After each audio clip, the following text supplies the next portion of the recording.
Assalamualaikum warahmatullahi wabarakatuh. Perkenalkan, nama saya Hesti Lestari dari jurusan Pendidikan Bahasa Indonesia. Saya akan mempresentasikan materi tentang puisi.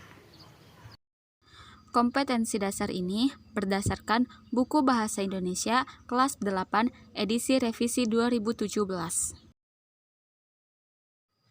Apa itu puisi? Puisi yaitu teks atau karangan yang mengungkapkan pikiran dan perasaan dengan mengutamakan keindahan kata-kata. Apa sajakah unsur-unsur puisi? Unsur-unsur puisi terdapat majas dan irama, penggunaan kata-kata konotasi, kata-kata berlambang, dan pengimajinasian dalam puisi. Majas adalah bahasa kias yang dipergunakan untuk menciptakan kesan tertentu bagi penyimak atau pembacanya. Untuk menimbulkan kesan-kesan tersebut, bahasa yang dipergunakan berupa perbandingan, pertentangan, perulangan, dan perumpamaan. Irama adalah alunan bunyi yang teratur dan berulang-ulang. Irama berfungsi untuk memberi jiwa pada kata-kata dalam sebuah puisi, yang pada akhirnya dapat membangkitkan emosi tertentu seperti sedih, kecewa, rindu, marah, dan bahagia. Kata konotasi adalah kata yang bermakna tidak sebenarnya. Kata itu telah mengalami penambahan-penambahan, baik itu berdasarkan pengalaman, kesan, maupun imajinasi dan perasaan penyair.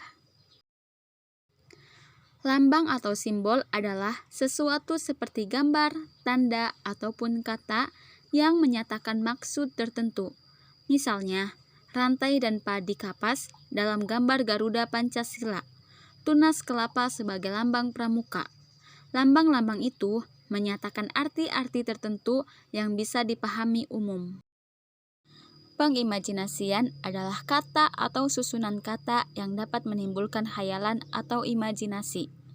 Dengan adanya imajinasi tersebut, pembaca seolah-olah merasa, meraba, dan menyentuh benda-benda, imajinasi taktil, mendengar suara, imajinasi auditif, atau melihat sesuatu, imajinasi visual yang diungkapkan penyair. Berikutnya jenis-jenis puisi.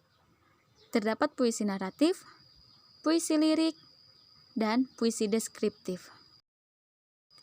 Puisi naratif adalah puisi yang mengungkapkan cerita atau penjelasan penyair. Puisi ini terbagi dalam beberapa macam, yaitu balada dan romansa. Balada adalah puisi yang berisi cerita tentang orang-orang perkasa ataupun tokoh pujaan. Sedangkan romansa adalah jenis puisi cerita yang menggunakan bahasa romantik yang berisi kisah percintaan yang diselingi perkelahian dan petualangan.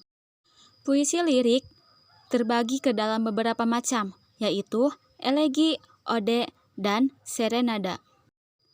Elegi adalah puisi yang mengungkapkan perasaan duka. Ode adalah puisi yang berisi pujaan terhadap seseorang, sesuatu hal, atau sesuatu keadaan. Serenada adalah sajak percintaan yang dapat dinyanyikan. Dalam puisi deskriptif, penyair bertindak sebagai pemberi kesan terhadap keadaan atau peristiwa, benda atau suasana yang dipandang menarik perhatian.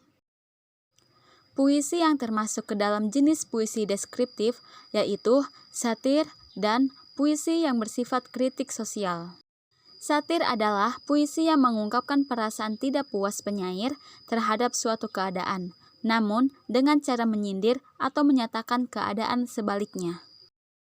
Puisi kritik sosial adalah puisi yang juga menyatakan ketidaksenangan penyair terhadap keadaan atau terhadap diri seseorang, namun dengan cara membeberkan kepincangan atau ketidakberesan keadaan atau orang tersebut. Kesan penyair juga dapat kita hayati dalam puisi-puisi impresionistik yang mengungkapkan kesan impresi penyair terhadap suatu hal. Berikutnya adalah makna denotasi dan konotasi. Pembagian kedua jenis makna itu didasarkan ada dan tidaknya penambahan pada makna dasar suatu kata berdasarkan pikiran, kesan atau tanggapan pembicara atau penulisnya. Makna denotasi adalah makna yang tidak mengalami perubahan apapun dari makna asalnya. Makna konotasi adalah makna yang telah mengalami penambahan atau pergeseran dari makna asalnya. Ada tidaknya makna konotasi pada suatu kata dapat diketahui setelah kata itu digunakan dalam kalimat. Memilah unsur-unsur pembangun puisi. Majas, irama, kata-kata konotasi, dan kata-kata berlambang merupakan unsur puisi yang berfungsi sebagai unsur fisik. Sedangkan tema, amanat perasaan penyair, dan nada atau sikap penyair terhadap pembaca merupakan unsur puisi yang berfungsi sebagai unsur batin. Untuk menemukan unsur batin ini, diperlukan pemahaman mendalam mengenai puisi tersebut. Bagaimanakah cara menulis puisi? Sebelum menulis puisi, kita harus tentukan gagasan terlebih dahulu. Kemudian, perluas pembendaharaan kosakata yang kita miliki. Contoh puisi. Keluhan, karya Mustafa Bisri. Tuhan, kami sangat sibuk.